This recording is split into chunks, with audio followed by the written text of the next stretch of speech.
Students, today's topic is chloroplast transformation. So let us discuss about chloroplast first.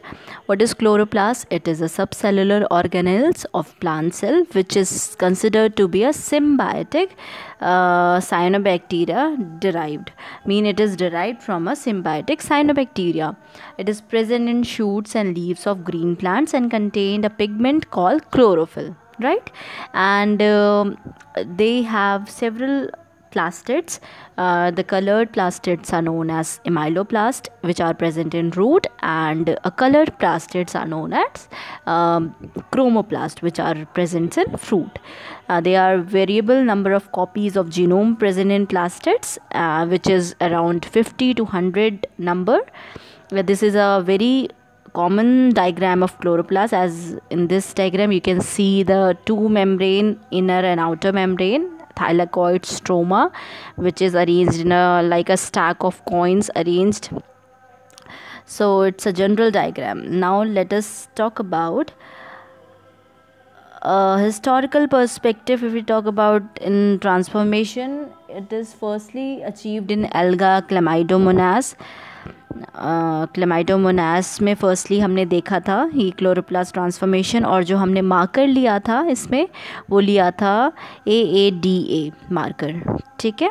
और जो सबसे ज़्यादा efficient और सिग्निफिकेंट क्लोरोप्लास्ट ट्रांसफॉर्मेशन हुआ था वो हुआ था टोबैको में, क्योंकि उसमें जो कल्चरिंग और रीजनरेशन था वो सक्सेसफुल हुआ था। सो there are many methods which are used for the chloroplast transformation. Firstly we will discuss about the advantage of chloroplast transformation. तो क्या क्या एडवांटेज हैं? अगर हम बात करें सबसे पहले एडवांटेज की, जो ट्रांसजीन एस्केप का रिस्क होता है किसी भी बायोटेक्नोलॉजिकल अप्रोच के लिए, तो वो इसमें नहीं होता है, क्योंकि क्या है कि जब भी ट्रांसमिशन होता है पॉलन का, तो क्लोरोप्लास्ट जीनोम क्योंकि मैटरनली इनहेरिटेड है, मैटरनली मतलब कि मदर से इनहेरिटेड होता है, तो जो चांसेस हैं ट्रांसमिशन का वो बहुत ही रेयर होता है। तो एक स्ट्रॉन्ग लेवल जो है बायोलॉजिकल कंटेनमेंट में ये प्रोवाइड करता है, और जो एस्केप वाला रिस्क है ट्रांसजीन का वो नहीं पाया जाता है क्लोरोप्लास्ट ट्रांसफॉर्मेशन। तो एक ये एडवांटेज के रूप में बायोटेक्नोलॉजिकल अप्रोच के लिए कंसिडर किया जाता है। Secondly is the expression level. इसका जो एक्सप्रेशन लेवल है वो बहुत ही हाई होता है, इसीलिए हम इसको यूज़ करते हैं बायोटेक्नोलॉजिकल अप्रोचेस में। Third one is the homologous recombination. ये भी एक बहुत ही अच्छा रिकॉम्बिनेशन का प्रोसेस है, जिसमें हम वेरियस वेक्टर्स लेके, मार्कर्स लेके ट्रांसजीन को इंसर्ट करते हैं और एक तैयार करते हैं हम एक जीन जो कि रिस्पॉन्सिबल होती है ट्रांसफॉर्मेशन के लिए, ठीक है। तो यहाँ आप देख सकते हो दो आर्म्स है, left arm and right arm. This is right arm, this is left arm, and we have inserted a marker in the middle denoted by yellow color. And यहाँ पे ये promoter है, ये terminator है। Promoter starts from 5' UTR and terminator ends at 3' UTR। और यहाँ पे हमें ये ट्रांसफॉर्मेंट मिला है जिसमें कि मार्कर इंसर्टेड है बीच में, ठीक है। तो ये जनरल प्रोसेस है जो कि हम करते हैं होमोलोगस रिकॉम्बिनेशन में। तो ये प्रोसेस भी इन्वॉल्व होता है क्लोरोप्लास्ट ट्रांसफॉर्मेशन में। और gene silencing, RNA interference, position effect, disulphide bond formation, multiple gene expression. Multiple gene expression एक इम्पॉर्टेंट अप्रोच है क्लोरोप्लास्ट डीएनए में, क्योंकि एक सिंगल जीन अप्रोच लेके चलते हैं हम और एक मल्टीपल जीन अप्रोच लेके चलते हैं। तो जब हम सिंगल जीन की बात करते हैं तो हम एक सिंगल जीन इंसर्ट करते हैं। cpDNA here it is chloroplast DNA, ठीक है। क्लोरोप्लास्ट डीएनए है, ये दोनों cpDNA denotes as chloroplast DNA, और हमने एक सिंगल जीन इंसर्ट किया है। और मल्टीपल जीन्स में हम मल्टीपल जीन्स इंसर्ट करते हैं और कॉपी, मल्टीपल जीन का एक्सप्रेशन की कॉपी तैयार करते हैं, ठीक है। तो ये भी एक अप्रोच है मल्टीपल जीन एक्सप्रेशन, जो कि क्लोरोप्लास्ट ट्रांसफॉर्मेशन में हम यूज़ करते हैं। Expression of edible vaccine. इसमें जो हम फॉरेन जीन का इंसर्शन करते हैं और एंटीबायोटिक रेजिस्टेंट जीन को यूज़ करते हैं, उससे हम डेवलप कर सकते हैं बहुत सी वैक्सीन्स को। तो ये भी एक पॉजिटिव अप्रोच है, एप्लीकेशन है क्लोरोप्लास्ट ट्रांसफॉर्मेशन की। कोडॉन यूसेज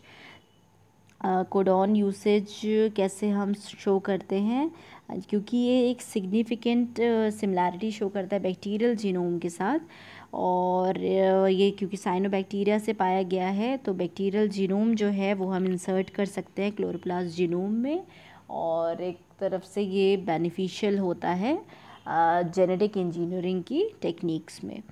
और टॉक्सिक प्रोटीन का एक्सप्रेशन भी हो सकता है। वो कैसे हो सकता है, फॉरेन प्रोटीन्स क्योंकि टॉक्सिक होती हैं, ये देखा गया है साइटोसॉल में, और उसको हम नॉन टॉक्सिक बना सकते हैं कैसे, अगर हम उसमें ऐसे मतलब कोई भी जीन का इंसर्शन करके उस चीज़ को सप्रेस कर दें, उस जीन को जो कि टॉक्सिक है उसको सप्रेस कर सकते हैं। तो ये भी एक अप्रोच है टॉक्सिक प्रोटीन का एक्सप्रेशन को रोकने का। ठीक है, तो ये सारे एडवांटेजेस हैं जो कि हम क्लोरोप्लास्ट ट्रांसफॉर्मेशन में देखते हैं। Now we are talking about the chloroplast and nuclear genetic engineering comparison. अब क्लोरोप्लास्ट जीनोम और न्यूक्लियर जीनोम में क्या डिफरेंस है जनरल, वो हम देखते हैं। तो ट्रांसजीन कॉपी नंबर जो है वो जो क्लोरोप्लास्ट जीनोम में होता है वो 10 to 100 प्लाज्मिड जीनोम मोस्टली पाए जाते हैं। जो नंबर ऑफ़ जीन्स पाए जाते हैं वो 10 to 100 वैरी करते हैं। और न्यूक्लियर जीनोम में ये स्पीशीज़ स्पेसिफिक होता है, जिस तरह की स्पीशीज़ होगी उसमें स्पेसिफिकली कितना जीनोम पाया जाएगा उसके अकॉर्डिंग कंसिडर किया जाता है। जो जीन एक्सप्रेशन का लेवल है वो क्लोरोप्लास्ट जीनोम में बहुत ज़्यादा होता है, और जो न्यूक्लियर जीनोम में है वो लिमिटेड होता है, इट्स लिमिटेड।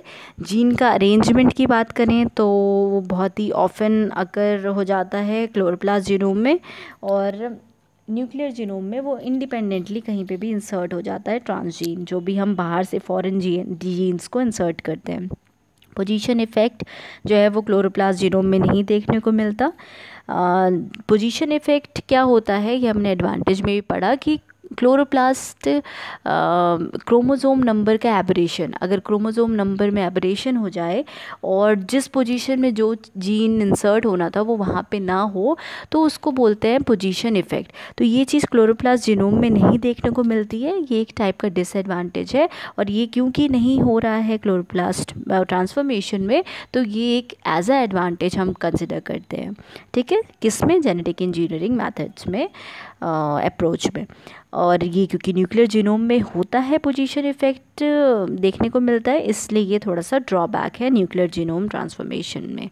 जीन साइलेंसिंग भी नहीं होती है। जीन साइलेंसिंग मतलब कोई भी जीन अगर अपना फंक्शन ना कर पाए, अगर उसमें कोई भी हमने इनहिबिटर डाला या कोई भी तरीके से अगर वो जीन वर्क नहीं कर पा रही है, that is known as gene silencing. तो वो चीज़ भी नहीं होती है क्लोरोप्लास्ट जीनोम में, that is also very good advantage in it. And ये चीज़ हम देखने को मिलती है हमें न्यूक्लियर जीनोम में। जीन कंटेनमेंट होता है और न्यूक्लियर जीनोम में नहीं होता है। डाइसल्फाइड बॉन्ड फॉर्मेशन भी होता है, न्यूक्लियर में नहीं होता है।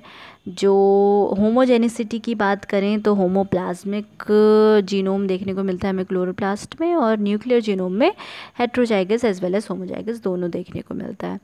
अब हम बात करें ट्रांसफॉर्मेशन मेथड्स की, क्लोरोप्लास्ट ट्रांसफॉर्मेशन की, कि कैसे हम करेंगे। कोई भी मेथड हम करते हैं तो वो कैसे हम कर रहे हैं, कैसे हम इन विट्रो उसको परफॉर्म कर रहे हैं।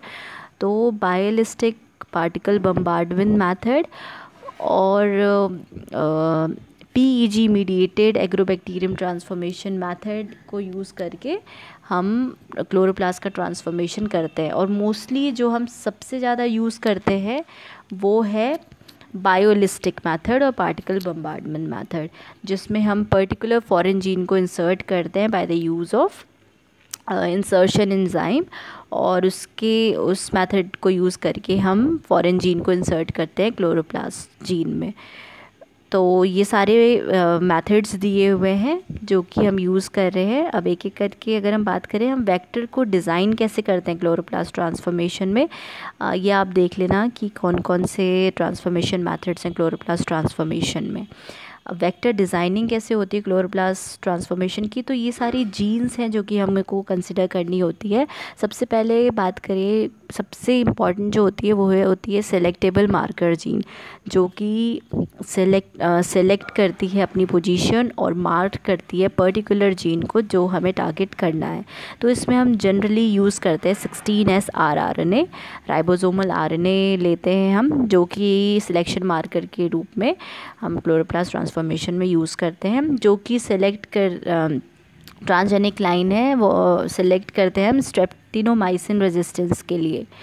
और डोमिनेंट, इसमें दो टाइप के मार्कर्स होते हैं, एक होता है डोमिनेंट मार्कर, एक होता है रेसेसिव मार्कर।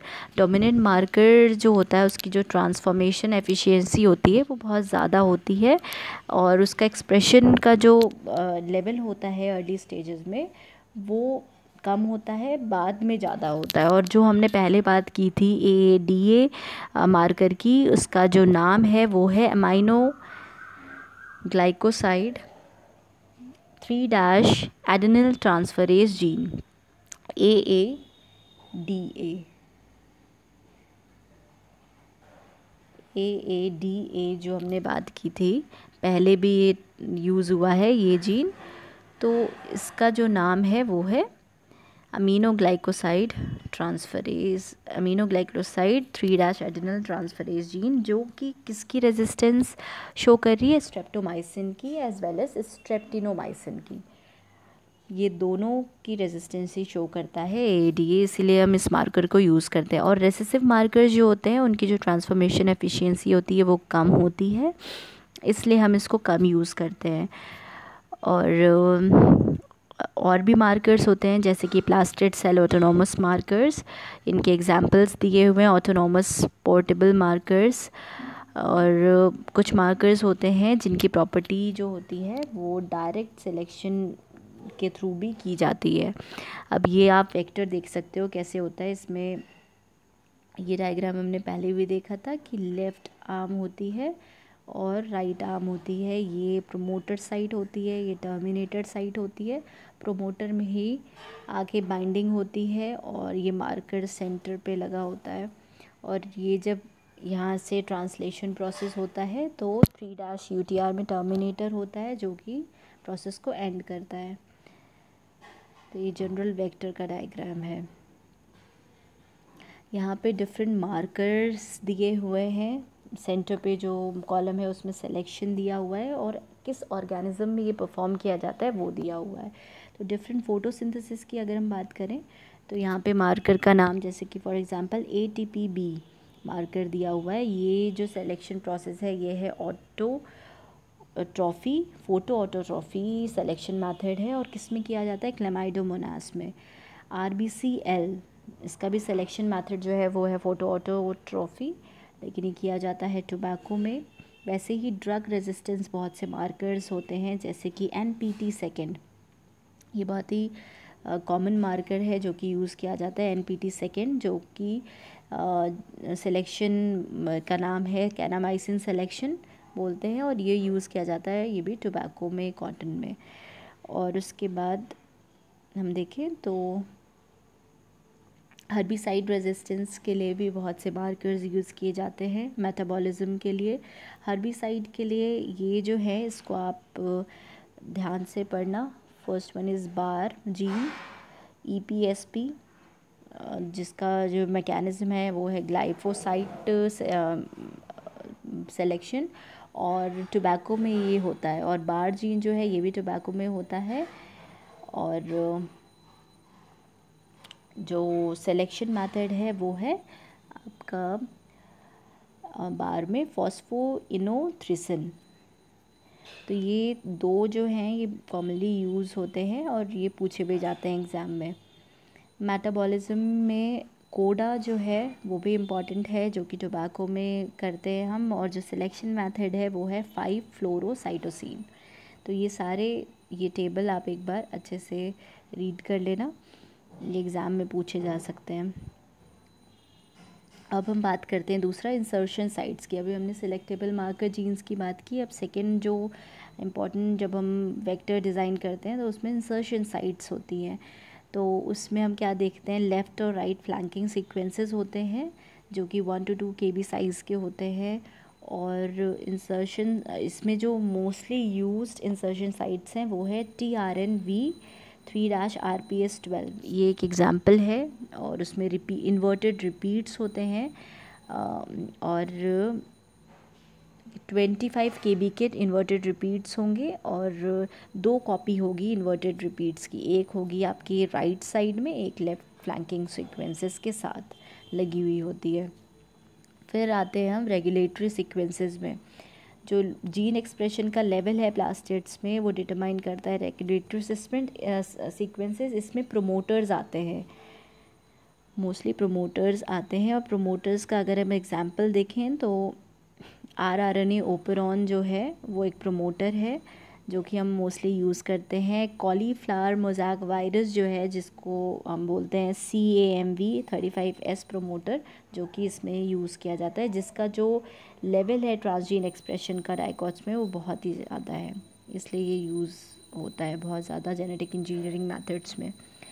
तो अगर हम बात करें एप्लीकेशंस की, तो एप्लीकेशंस में क्लोरोप्लास्ट ट्रांसफॉर्मेशन जो है वो यूज्ड होता है प्रोडक्शन ऑफ ट्रांसजेनिक प्लांट्स में, और हर्बिसाइड रेजिस्टेंस में, इंसेक्ट रेजिस्टेंस में, viral, fungal, abiotic and biotic resistance में, और बहुत से बायो फार्मास्यूटिकल वैक्सीन्स बनाने में भी इस यूज़ करते हैं हम क्लोरोप्लास्ट इंजीनियरिंग को।